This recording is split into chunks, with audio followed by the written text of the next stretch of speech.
Natalie, how's everything going? Everything's great. I'm so excited to chat with you again. Yeah, where are you in the world right now? So, I live in Los Angeles. I live very close to the beach in Los Angeles. Well, there's a lot of beach in Los Angeles, so I I guess that know. doesn't exactly dox you or anything like that.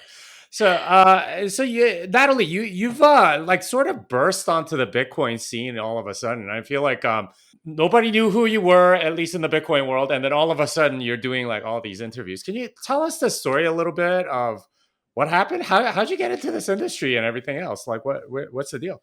Sure. So, I have been an investor in Bitcoin since 2017. And it's something that I didn't really know about when I first bought in. I didn't go down the rabbit hole immediately. I wish I had. And then I went down the rabbit hole because a mentor in my life gave me the Bitcoin standard and basically said, you should really look into this and read about it and how it could change our future.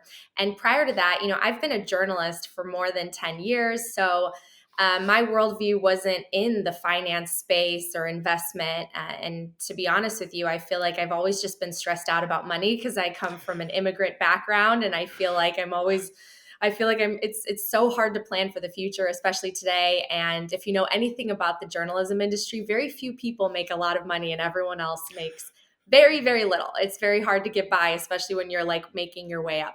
So Mm, I read the Bitcoin standard, and I felt like the veil was lifted off my eyes, and I was like, mm, oh my God, why didn't I know this information before? Why didn't I understand how the monetary system works? Holy moly, this information has been hiding in plain sight. So I just started digging into everything I could possibly find, every book, every YouTube video, every podcast. And I was just devouring information about both Bitcoin and economics and our money system here in this country. And I had already had a podcast. So I was a journalist and also a podcaster. And I was interviewing people mainly in the media landscape about their career paths and like success stories. Cause I've always loved biographies, and I've always loved like, how did people get to be where they are? Where did they come mm. from? What obstacles did they overcome? Did they face adversity? Why are they the way that they are, and how did they achieve success? So my podcast was called Career Stories. And when I got super fascinated with this space, I basically said, oh my gosh, I should interview these big Bitcoin people about like how they got to be where they are and why they have such conviction for Bitcoin, and I could learn from them. So I just started, I didn't even know if it would happen or work. I started to reach out to people like yourself and, Peter McCormick, Pompliano, Robert Breedlove, Max Kaiser, Michael Saylor. And I was honest. I said, I just want to learn about your life. I'm putting together this series, and I just want to talk to you about why you believe in Bitcoin, how you discovered it, and about your career path and how you found success. So people were kind enough to say yes, and I launched those interviews the week before or the week of the Bitcoin conference, and it just like took off. It found an audience pretty quickly, and people really like to hear your backstories. They love you guys. A lot of you have been followed, and you've risen in this space, and you're legends in your own right. And it's been really nice that there's been such support, and you guys have been so generous with your time with me because I learned from all of you. So it's been a great experience. Well, I mean, you're one of the new legends coming in with the 21 crew. So, speaking of that, you mentioned a little bit that you come from an immigrant background and that you have 10 years of experience in the broadcast journalism industry. Can you tell us a little bit more about how you got into that as an immigrant? And let's talk about the monetary side as well, because you also mentioned that most people in this industry don't make very much. So, why go into it? So let's hear the story. What made you go into this thing? And, what was your experience in it like? Yeah, my poor parents. They definitely wanted me to go be a doctor, for sure. So we immigrated from Poland when I was 5. It was basically my mom's dream to come here. She had the American dream, and they both grew up in communist Poland before the Iron Curtain fell. And I just would hear stories about how difficult life was. There was no sense of social mobility, and they really wanted to give their kids access to good education and a society and a system where if you work hard, you can move up. right? And you could save for the mm, future, and your destiny is decided by you and not anybody else. So I grew up in the suburbs of Chicago, and my parents worked really, really hard, and money was it just was always tough. mm, And my parents, I really appreciated this. It's something I appreciated later because you don't know it when you're growing up, but they worked super hard, and they basically moved to a suburb where we were essentially among the families that didn't had the least amount of money, but it was in a suburb that had a lot of families that had a lot of money because it had a really mm, good school system. So I grew up with kids that, had beautiful houses, and we had this tiny apartment, and I would go over, and I just felt like, what can I do in my life that like would make me feel like I have made it and I don't have to worry about money. Like money was always constantly a concern. But I fell in love with media. Like I grew up mm, watching news and media, like television, movies, news in particular, because my parents were consumers of news, and it helped them augment their English skills. So we always had the news mm, on. We would watch Barbara Walters and Diane Sawyer. And so I started to feel like I love this industry. I want to do something. I think it's amazing that these people get to interview, people from around the world and travel and cover these amazing things. So, and at the time, like an average reporter, even in a small town, made a pretty good amount of money. mm, And they had a camera crew and they had all this help. So it was a very different industry before the internet kind of took over and social media changed the landscape. So mm, basically, I set out to go to school and become like a broadcast journalist or someone who's working in media. And when you go into that business, what most people don't know is you start in a very small town. And mm, literally, my first job, I was making $30,000 a year. And mm, it was less than, I think, an internship that I had in high school. So this is like I graduated right into a recession. And then really my mm, first job in the business I made no money. I paid more in rent than mm, anything mm, else. And then I just climbed the ranks. I've covered literally anything and everything under the sun, from mm, fires and natural disasters to public corruption to elections and entertainment stories. I mean, anything and everything. It's baptism by fire. You are a reporter on the front lines of every issue. And I worked my way up. I worked my way up from a cub reporter in a tiny market, and anchoring and stuff, to a middle-sized market. I was in Sacramento in California. And then I made it to the national level with ABC News. And then I became an investigative reporter. And so it's just been a really interesting journey. But yeah, I mean, it's definitely not as glamorous as people think when you're going into it. It's very, very difficult, and it's changed a lot because of social media. Well, so let's talk about that because obviously, 20 years ago is a very different industry than it is now, especially with widespread broadband and all that stuff, where you can watch anyone on YouTube at a moment's notice. So, how has that sort of disrupted the broadcast journalism industry? Because obviously, like people like Tim Pool get more views than than evening news on NBC or something like that. Oh yeah, I mean, it's just transformed it in both good and bad ways. Right now, the industry is so saturated. You could go anywhere you want. You could find your own little mini echo chamber. You can find the voices that speak whatever you want them to speak to you. Mm-hmm. And a lot of those personalities have become really big names, especially online. But the news, I mean, people used to actually watch the evening news, right? They used to get millions and millions of viewers for just the evening news on, say, ABC or NBC. Now they're fighting for a very small audience, and it's dwindling and dwindling. And I know it's dwindling because I teach at a university now, and even my students who want to go into journalism, they're not watching the programs that I grew up on. They're consuming everything on Twitter or on Mm. YouTube and some of these alternative platforms. And so it's really just disrupted the entire industry. And what that's caused is, people are just not making as much, especially on the lower levels. And you have to do the job of like 5 people. So there have just been a ton of cuts.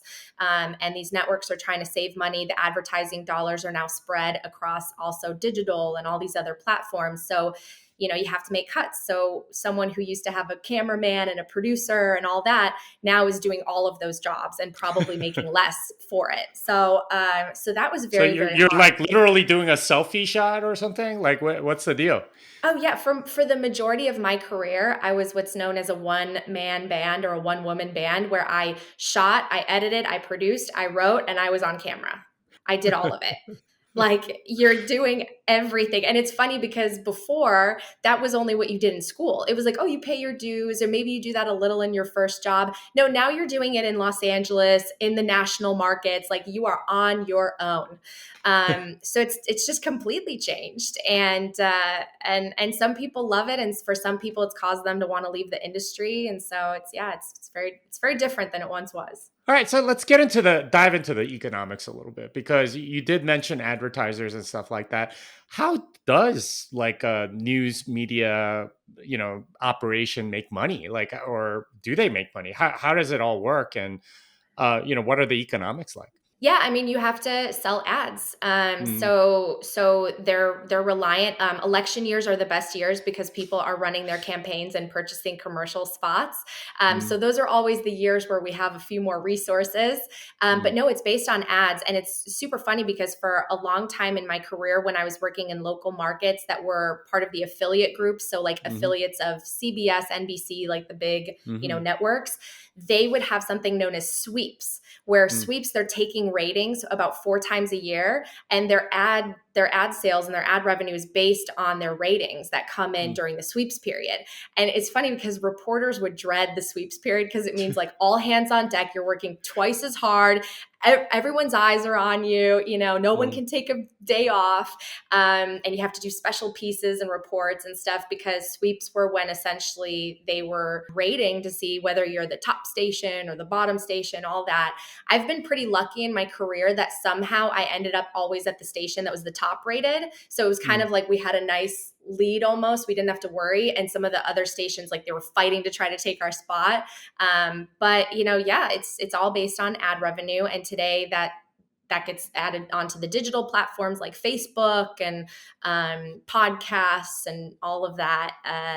But it's funny, the last network that I worked for was very unique because it was a cable network, and they Mm, offered news programming 24/7 as sort of like an add-on bonus. So if you're a cable or internet subscriber, you also get our 24/7 local news.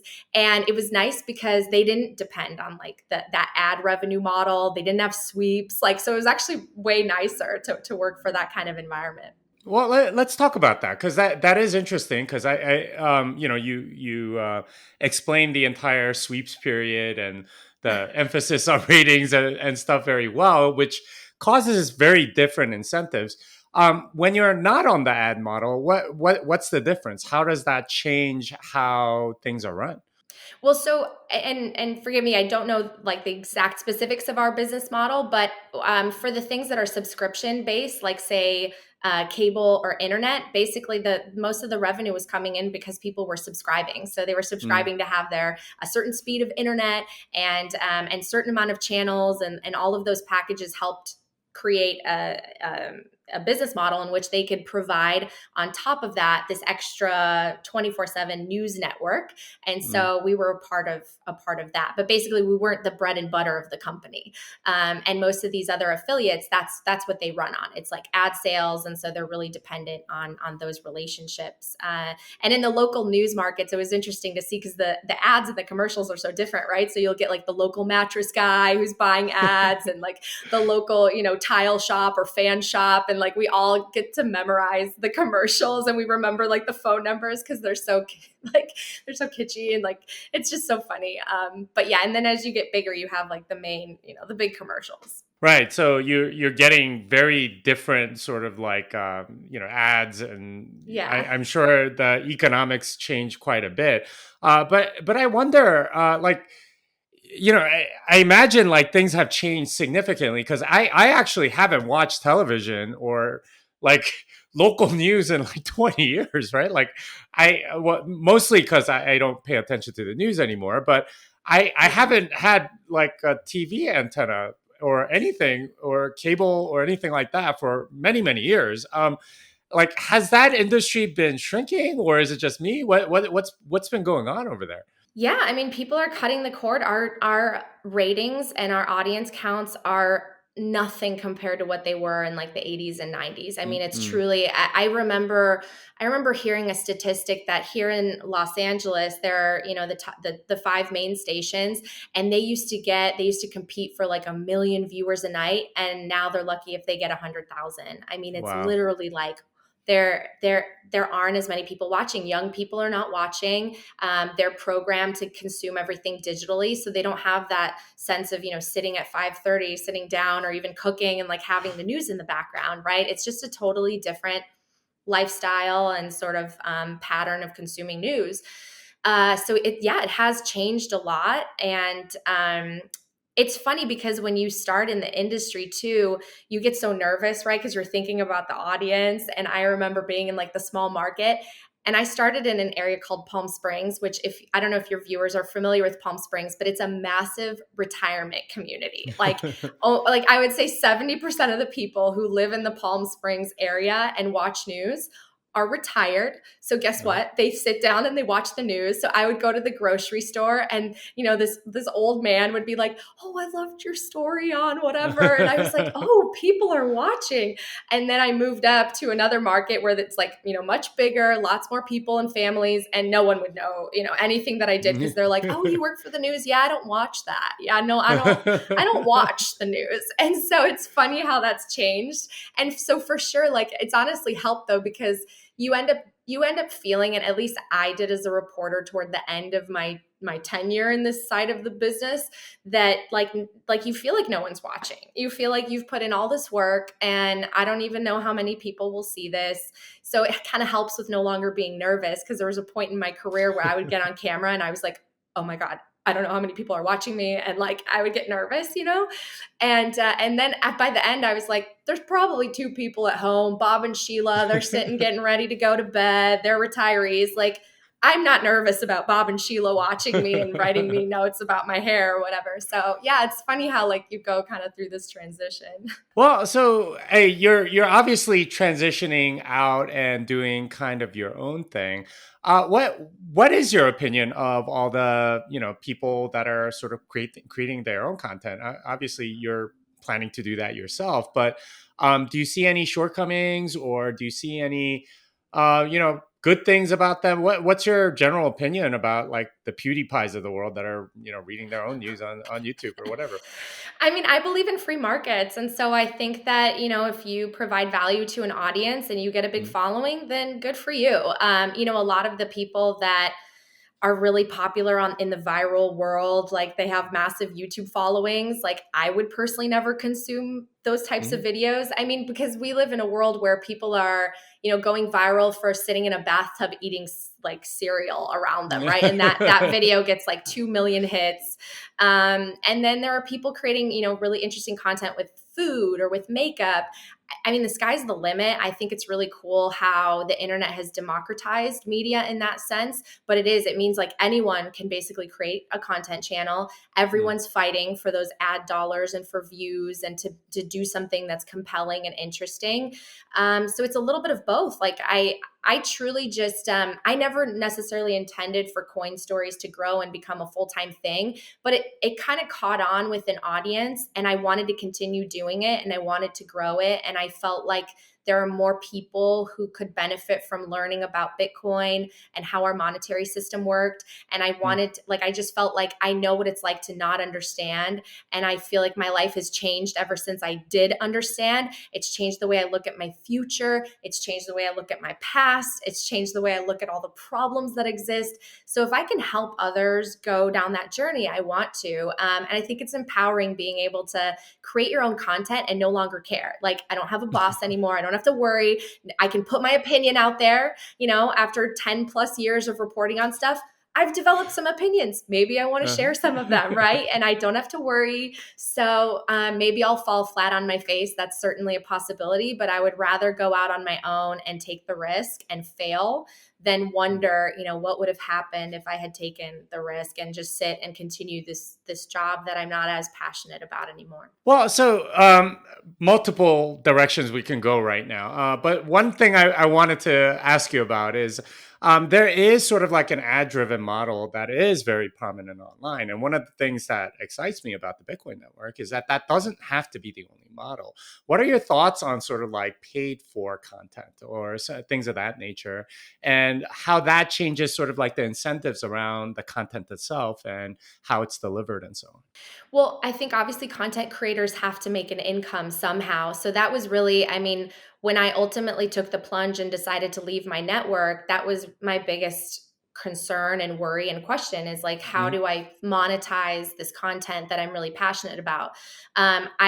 I'm excited to say I have my first sponsor, which is the Bitcoin conference, which is sponsoring coin stories. And I have some opportunities and conversations happening for other companies that are within this space that want to support my work. But it really is a difficult space to navigate, especially for someone who's never done it, especially on their own, just trying to monetize their own material. But number two, I also just want to be really careful because I am a big believer that you should never promote something that you wouldn't use yourself and that you don't understand the business model or you don't know and believe in. And so for me, I just this space can be very critical of people and like what they do or what companies they partner with. And it's like of course you have to make money, and so hopefully some of the companies that I partner with are companies that I will be able to continue trusting and believing in, and certainly that's like top of mind for me because I'm sure you get this, Jimmy. I get reached out to by like 30 people trying to partner with me for tokens and some things that I really don't understand, or brand new baby companies. And who knows, maybe one of those companies will become like the best exchange ever, but they're like, here, we'll pay you, da da da da. And like I'm very wary of all that because I would never want to tell someone to go to a site or trust essentially an online bank and then lose their money or get hacked or anything. So it's an area that I believe that people should be able to make money and monetize. But like it's Mm-hmm. also for me personally, I'm trying to navigate it in a way that I believe in and maintains integrity. Yeah, and that's definitely something I've encountered, and I've told so many people like, yeah, I just say no to almost all of it because like you can only burn your reputation once, and once it's burned, it's gone. Like no one's gonna trust you again. So Yeah. that's a very important point. But regarding sort of like having content creators be paid directly instead of through ads. I mean, like I know you're working on like a course and stuff like that, and I think that's great because you're actually creating content, but there's sort of like this expectation by a lot of people that all content should be free for some reason, which makes really no sense to me. What's your response to those people that are like, hey, like, why are you charging money for this course? I should be getting like they almost, I don't know, do they seem like entitled brats to you? What's the deal? Well, it's funny because that was the first time that I experienced the sort of trolling that I think that people in the space have experienced before. And, my response is just that everyone has a different learning style. And as Bitcoiners, you should believe in free markets and for value and goods and services to be priced based on what they offer and who's willing to purchase them at a certain Mm, price, right? I think that some people have the time and have the learning mentality to want to go on YouTube and learn how to play guitar or go online and do a whole fitness program and get really into shape. And I think other people want to save time and have like interactive guidance and hire a guitar instructor or a fitness mm, trainer. And I think there's no right or wrong. I love the free resources that are out there. I've used most of them. I've watched most of them and consumed most of them, and they were excellent. Some of them were excellent. But also, it's a rabbit hole, and you go from one video to the next. You don't know really where to start. It's kind mm, of there's definitely a learning curve, especially when you're brand new. I also think for people who deny that there's a gender gap, then you haven't been to one of these events. I mean, you haven't been to the Bitcoin conference, certainly. You haven't been on Twitter. I really am sad that there aren't more like-minded women who want to invest and protect their savings. And the last thing I'll just say about it is, Pomp has been running a very successful course that costs a little bit more money for many months. And he has amazing alumni who have wonderful testimonials, some of whom have gotten hired in the business, and they're all still connected to each other through this like large Slack community that he's formed. And he didn't get flack for it, and he recruited me. He thought I would be Thank you, Pomp. He thought I would maybe be a good instructor because I have experience being an educator and being a public speaker. So he recruited me for this course because he doesn't have women enrolling in his. He maybe gets a Mm. couple, but really it's like 99% men. And the companies also would say, hey, Pomp, like we love the people we're hiring from this, but like where are the girls? Where are the girls at, right? And Mm. I think his, line of thinking was a woman might attract women, a woman instructor might attract women. And so I was super grateful when he recruited me. And then, it's sort of, yeah, there was like a firestorm that happened of some people deciding that you can't charge for it. You can't say you're a woman, whatever. And I'm just blazing forward. I really believe in it. The women that I have in the workshop are amazing. They're incredible. They're from around the world. Some of them know about Bitcoin, some of them are brand new, and we're helping each other and we're all in a learning process. I still have things to learn. And so, I just believe in free markets. Like, don't judge people before, you really understand what their mission is. My mission is to bring in more people and help them learn a little bit faster. Well, I mean, even if they disagree with your mission, it's like, why are you complaining about a product you're never going to buy? It doesn't make any sense to Yeah. me. And like when I did my course, there were people complaining, "Oh, Jimmy's charging this many $1,000s or whatever." Oh, I'm like, really? "Oh yeah, for at the very beginning, lots of people. I mean, I think Cobra still like complains about it once in a while, but it's just kind of like, why are you complaining? You're not buying it." By the way, Jimmy, I just want to say, I paid, I think it was like $500 to go to Safadine's carnivore dinner. Like, I paid $500. I met you. It was the best $500 I've ever spent. I could care less about the damn steak. I got to meet Safadine and get him to agree to my podcast. I got to meet you. I got to meet Preston Pish. I got to hang out with Max Kaiser and Stacy. I was like, this is amazing. I'll pay for this any day. Like, let me spend my $500. Yeah, and this is something that really bugs me because a lot of people kind of feel entitled for like content to be free. Yeah, information wants to be free and all that or whatever, but there are people that want their handheld a little bit, and Yeah. like however much money it costs, it's probably going to cost them more to not get into Bitcoin. So I don't see why you should complain about it. And and one of the coolest programs I think I did with my course was I partnered with Elizabeth Stark, and we got a bunch of companies to sponsor like female dev scholarships, which a lot of those women are now in the industry as coders, and that's a very good thing. We got more coders, and that's like, how can you complain about having more coders? I really don't understand that. But yeah, I just wanted to give you a chance to rant about that a little bit. Uh, It's all good. It's all good. yeah, well, so regarding sort of like this foray into Bitcoin, what are your goals? What are your aspirations? What do you want this community to become more like as you teach people about Bitcoin? I really just want to bring in more of the general public and people who are a bit skeptical because I relate to that. I just remember Mm. myself in 2017 when I first heard about Bitcoin, and I consider myself someone who's educated, who also knows a little bit about a lot of things because I was a reporter, so I'm getting thrown in on stories about anything and everything. So I've obtained a little bit of knowledge in like all these random areas of life, and I just felt like it's internet funny money. I'm scared. I don't know, I could lose it.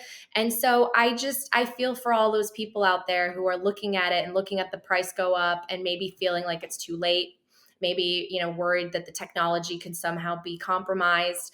And I really want to use the skills that I've built over the last 10 years of reporting and communicating messages and simplifying complex topics into something that's digestible for a very general audience. And I want to use that to make people more familiar with Bitcoin. Obviously the space needs more women, but it just needs more of everyone. It needs more people from the general public who start to say, oh, hey, I recognize that something's going wrong with my dollar.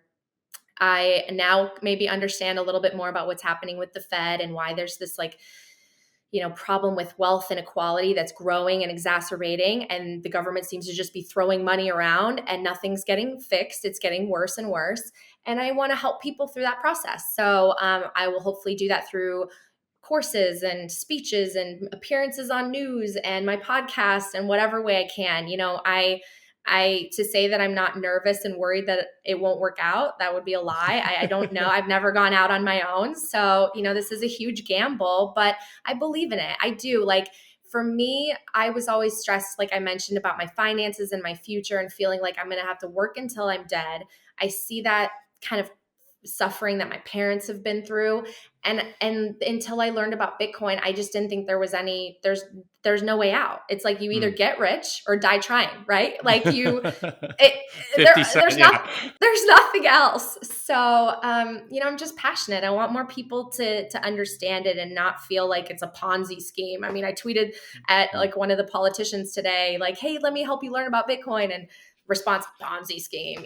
So we've got a long way to go. So, yeah, hey, those are all great things, and it does seem like you have this passion to, educate the public and get them more towards Bitcoin, and hopefully, like, get them to understand what the heck is wrong with the current monetary system. Yeah. So, can you this well, so you mentioned something that I found really interesting, and this is something I went through as well when I left the corporate world and started teaching and doing stuff like that.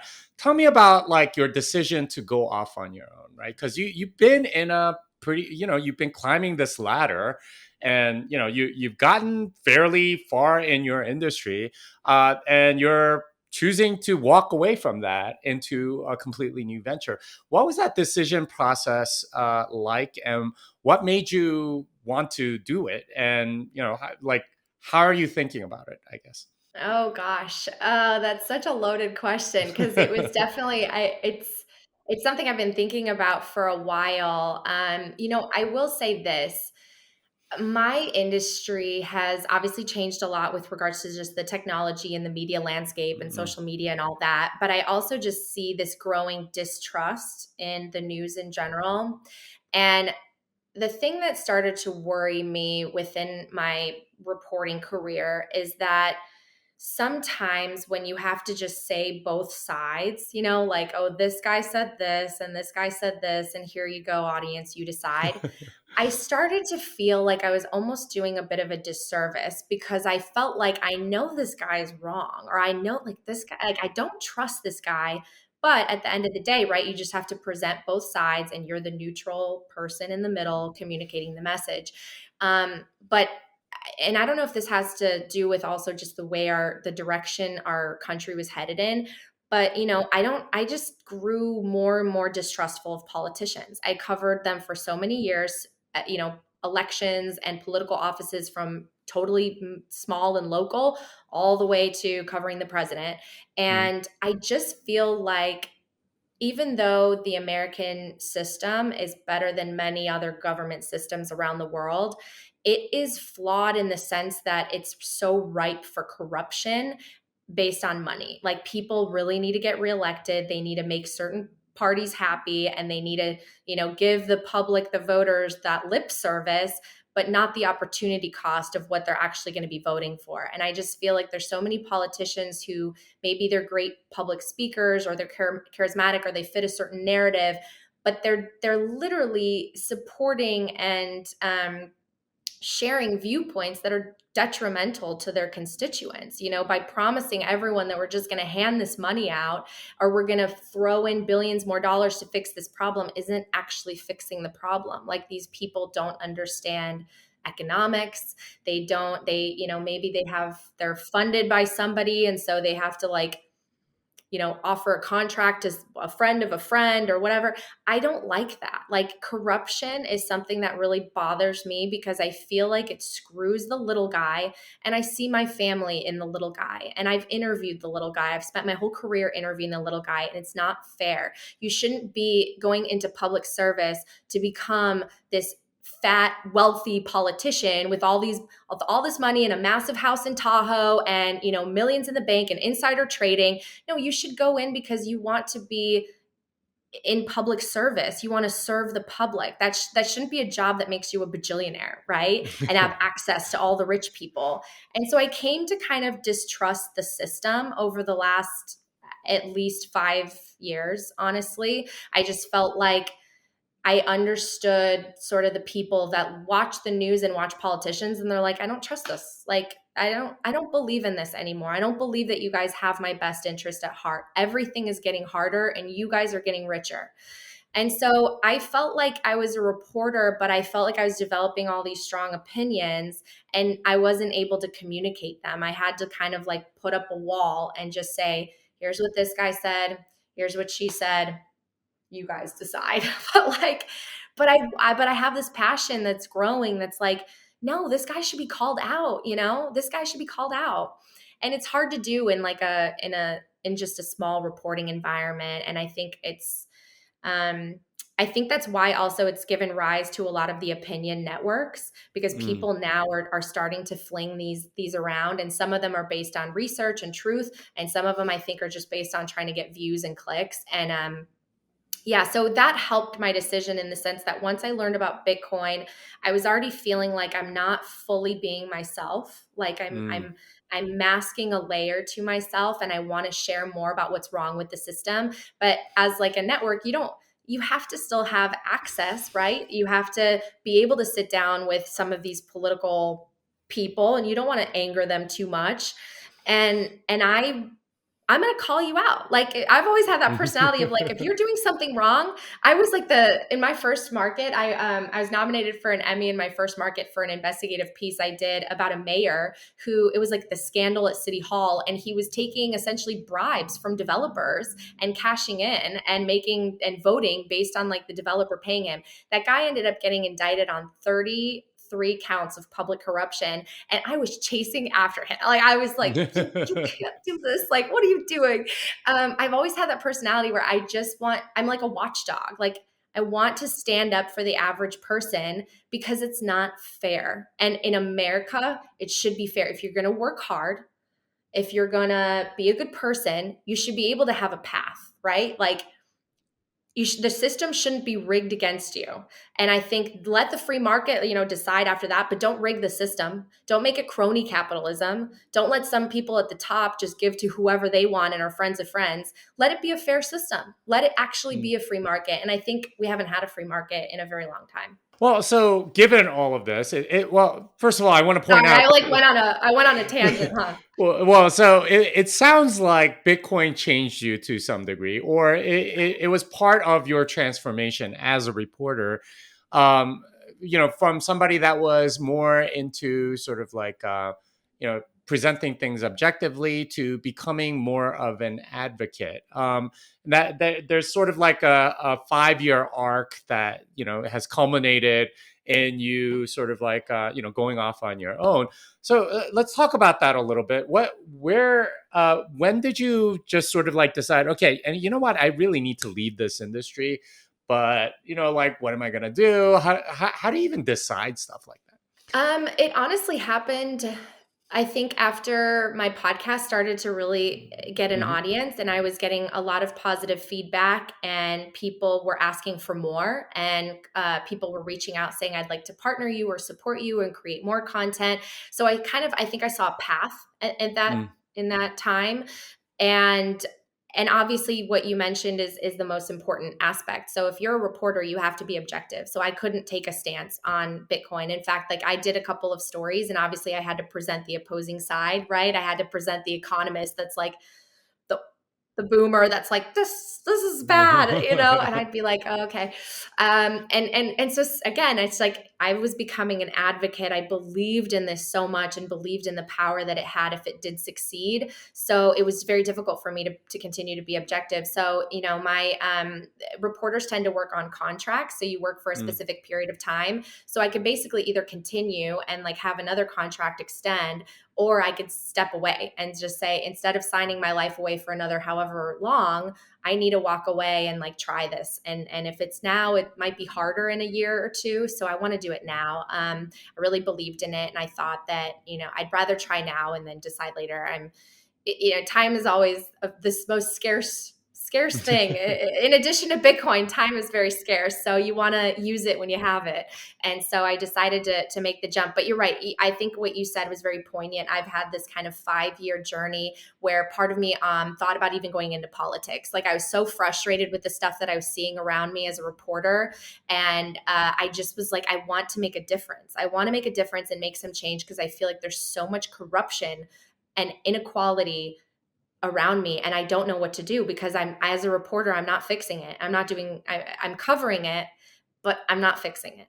Well, so let's talk about that because Bitcoiners are sort of getting a little more political the last few months. So, um, can you tell us, like, for those of us like me that haven't like voted in 10 years and haven't paid attention to politics in however long, what are the main things to know? Because you keep saying words like corruption and bribery and money and things like that does seem like that's a big part of the equation. Can you elaborate a little bit more on that?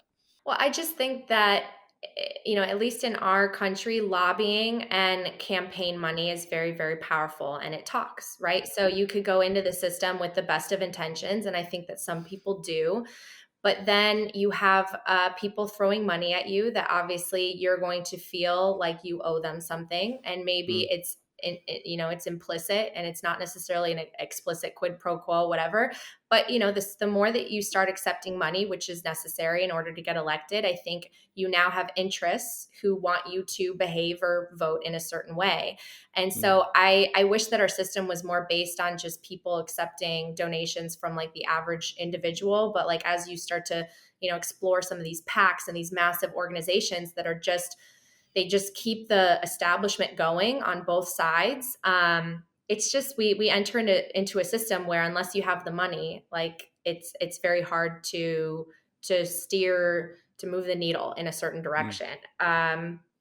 So yeah, I mean that's really concerning to me, and I think that Bitcoin to me felt like an opportunity to equalize some of that and to redistribute some of that. And I think it empowers people because it removes sort of the power of the government. I think that every year the government's been able to get away with, taking more and more and more power and spending more and more money. And people, it's kind of like that situation of when it happens gradually, you don't notice it. And then you pull out, 10, 20 years and you're like, whoa, my taxes went up how much? But like every little percentage is like, oh yeah, well, it's like only a 0.5% increase here and there. All of a sudden, you're giving away more than half your income to taxes. And it's like, how did we get here? mm. How did this happen? And each person is gradually, and I don't know if you've noticed this, Jimmy, but I swear in politics, it's like you fail up. In private industry, if you screw up, if you misspend money, if you have a scandal, you probably lose your job, right? Maybe Mm. you even are criminally prosecuted. In politics, it's like, no, you just get a promotion. You get even more money. You get like, and I'm just like, how does our system work this way? And I say corruption because as a reporter, I've really covered that a lot. The same scandal that I covered in Palm Springs, almost like mirroring, I covered 7 years later here in Los Angeles.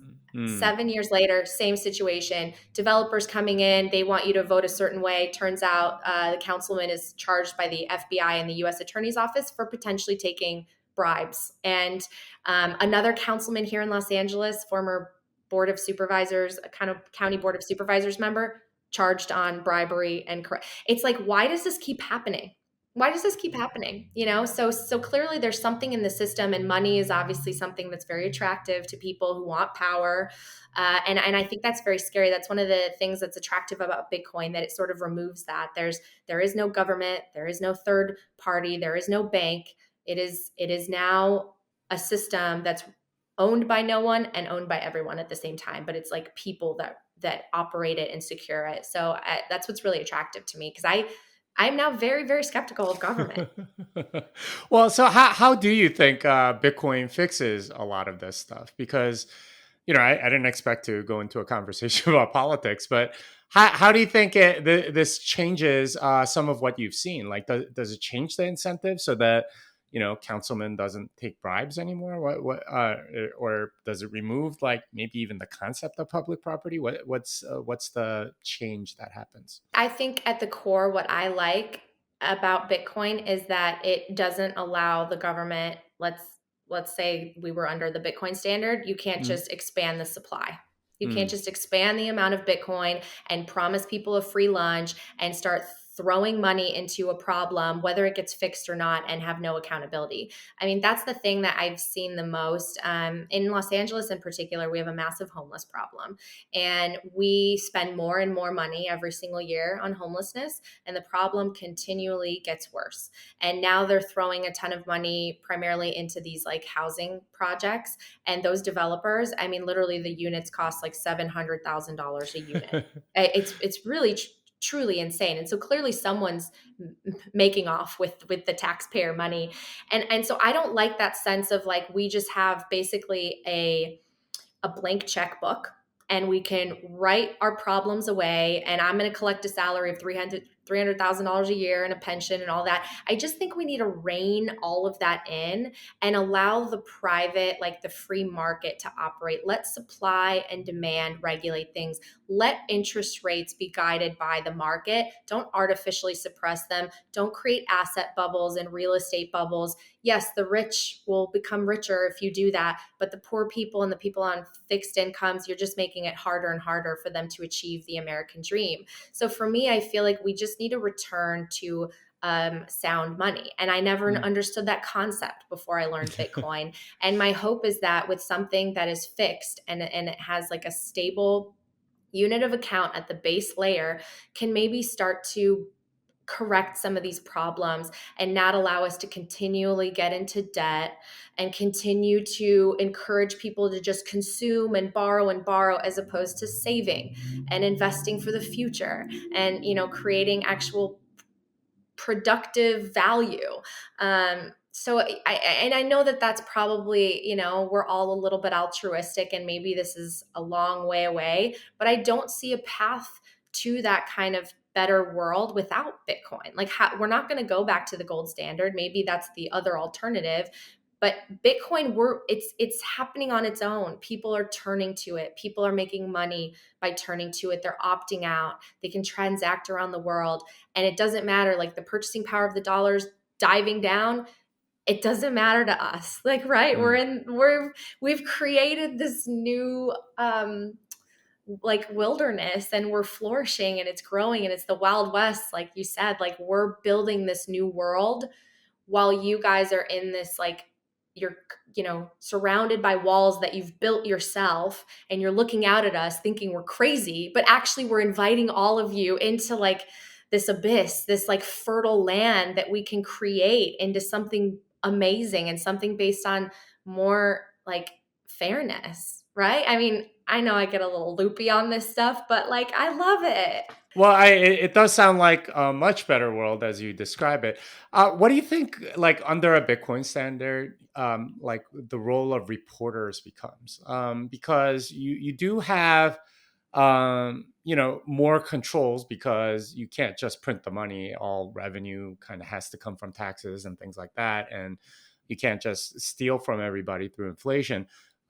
What How does the role of the reporter change? Because right now you are sort of like evaluating what's going on, sort of presenting to the viewer, what, both sides of an issue or something like that. Like what changes and how does that look, say, under a Bitcoin standard? Well, my hope would be that under a Bitcoin standard, the government would be more accountable. It would be Mm, smaller and more accountable. And so I've always had the belief that if you're a journalist, you should hold political members and officers accountable. And so my hope would be that they wouldn't be so incentivized to kind of appease the people in political office who want the sound bites and want the airtime and provide them with the access to get that.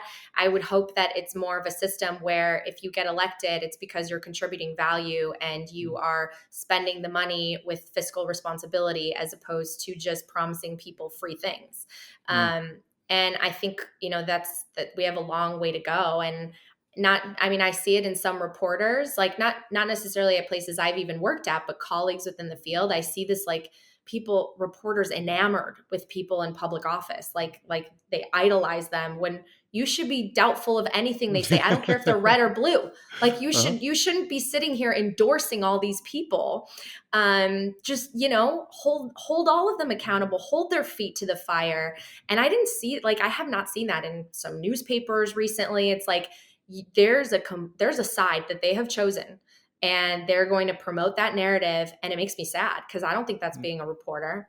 So I would Mm, hope that it comes back to something that's a little bit more, I don't know, impartial and mm. balanced. Because yeah, the world we live in now, it's hard to be impartial.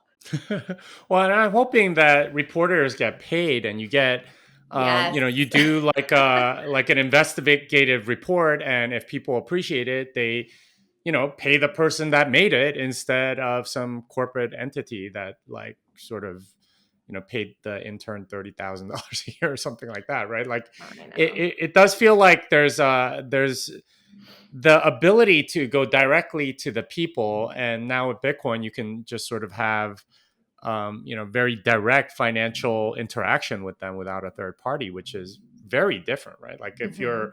say, somebody like Edward Snowden, you can leak the Pentagon Papers and like get paid for it, like that, Yeah. what, or whatever the NSA was doing. It wasn't the Pentagon Papers, but you get what I'm Yeah. saying. The idea that there is sort of like this financial intermediary does sort of like put some limitations as to what sort of stories that you can cover, I would think. Like, have you ever seen that in your career where like you wanted to cover something? Like I've heard rumors about Jeffrey Epstein stories, right? Like reporters couldn't report on this. They had something and they couldn't because like their superiors were like, no, you're not doing this story or something like that. Like, are there things like that in the current reporting world that we just don't get access to? I mean, you don't have to say anything specific, but are there things like that? So here's what I will say, because I don't want to name any names or anything, but there was a time in my career, but I will say it was not the last place it was not recent. Uh-huh. But there was a point in my career where I had a lot of information, because I'm like a bulldog. When you give me public records, I will find that one line or that one word or what, like I will hunt it down. Mm-hmm. So I had tracked down a lot of very incriminating public evidence of a public official that was getting paid by someone, and that someone was an advertiser for the place that I worked. Ooh. So I put together everything, and I had like a binder, I had all the papers, I had people willing to go on record, and the story was pretty much ready to go. And that person, who was very powerful in the community, basically threatened my station to pull advertising and Mm. said, I'm like, what is this story? And so I was called into a meeting with like all the higher ups and this person, and I literally had I had like my binder of records, and I had all the evidence of like people who were willing to speak, and my questions about, why this relationship existed. Mm. And we had this meeting, and ultimately that story never ran. Oof. And then I gave that story to a newspaper reporter because I was like, I've done all this work. So if you guys will do it, then do it. But that person also advertised in the paper. And so the paper also didn't do it. And that reporter quit over that as well. Oh And I wow. left shortly after that to another place. But yes, it has happened to me. I was very frustrated in that moment because I felt like I had done so much work. And here's the thing, you can't argue with public records that are just stamped, sealed, and delivered. This is a paper you filled out. This is a legal requirement. This is a legal paper. And I've always been someone who believes that, like, find the paper trail. Hmm. Hmm. And yeah, I was really disappointed. And I'm sure, the team had their reason to do that, but I was very frustrated as a young reporter. So that does happen.